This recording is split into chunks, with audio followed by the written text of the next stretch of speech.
gentlemen. Before we begin, I'd like to take a moment and introduce myself. My name is Christopher Ealy, and I'm a nationally registered emergency medical technician. I began working in EMS in 2016, running rescue for the city of Virginia Beach, and moving on into working in emergency room at Maryview Medical Center in Portsmouth. I'm here today to inform you on the life that is lived by the ones who come to the aid of others, and what factors are playing a role in health and wellness of our community's rescue members. They say every job has its good days and bad days, but what happens when you have that one difficult day that you can't seem to shake? With every call and every life saved comes at a cost. The collision of stress to emergency medical services providers is on the rise and inflicting more damage than ever before. Sometimes the ones who save the lives of others need a little saving of their own. Understanding stress and the contributing factors causing and breaking the stigma for help is an uphill battle we all must join. Research is being collected continuously to find a way to help the stress in EMS. Contributing issues in sleep deprivation, long hours, high call volumes, and the death of a patient are all contributing factors of why challenges of stress are compromising our providers. EMS providers see the unimaginable, from responding to a shooting in a daycare killing children, providing care for hundreds of patients in the Las Vegas massacre, and even responding to the scene of child abuse where an infant was neglected and beat. These are all some of the calls that EMS providers live, and the traumatic stress of these events along with poor nutrition, sleep deprivation can be catastrophic. While we can't change the calls, we can change the habits. In EMS, there is no such thing as a normal sleep pattern. Today's society looks at sleep as a luxury, not a necessity.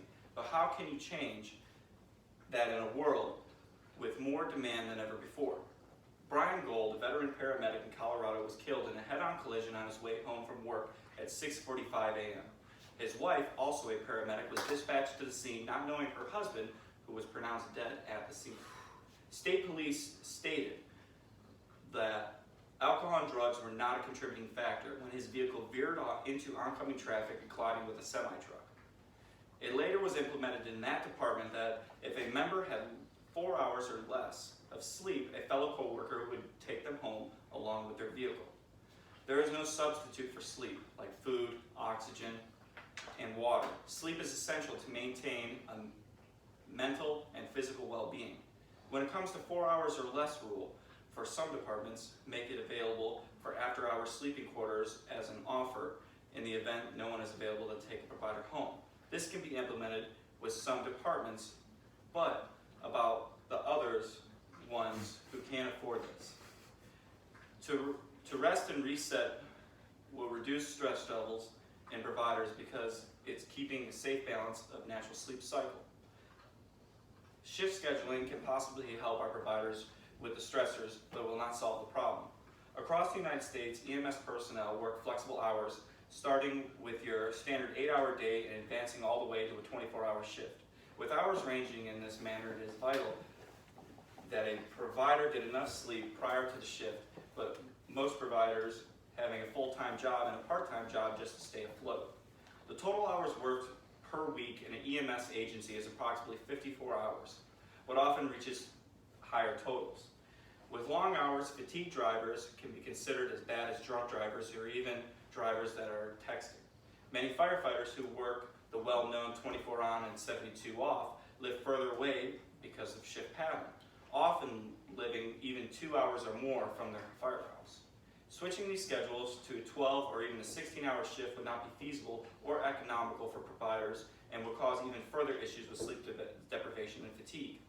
Possible solution would be to require a 24-hour shift with an optional 4-hour paid downtime varying on call volume of the night and sleep the crew receive during the shift. Some departments have sleep rooms for their providers, and how it works is after a shift, providers have a room to stay, rest before driving home. On to nutrition. Nutrition and exercise is also a major contributor in the stress in EMS. Poor health choices affect the human body in a negative way. From eating fast food and energy drinks to poor exercise habits are all the contributing factors in fatigue in today's culture.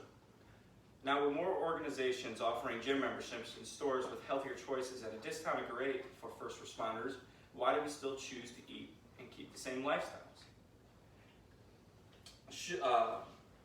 Emergency medical services should engage in a collaborative process with experts to develop a prioritized list of standards to be addressed or created by appropriate organizations.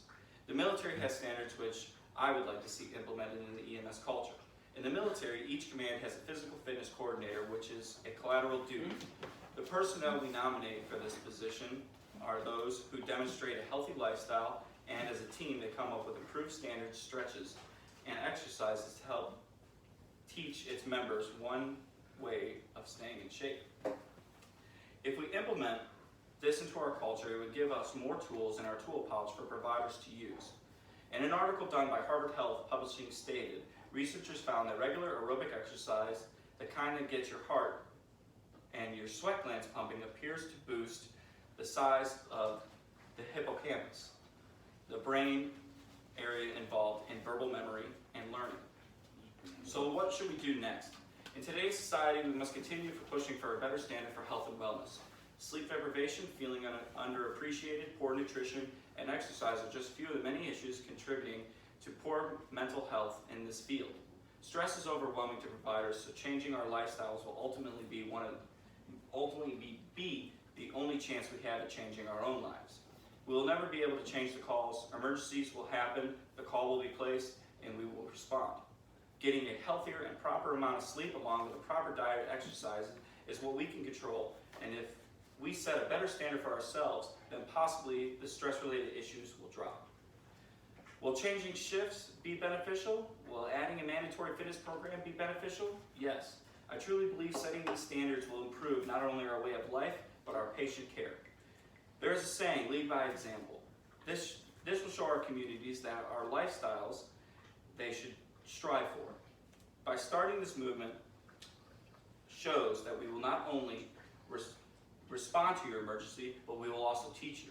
Teachable moments are something we are taught in school to become a paramedic. So in order for us to give good examples of this, we need to remember how we can tell someone to stop smoking if we smoke. We are an image to the public that is revered. Providers join this organization to save lives and set up us to save our own.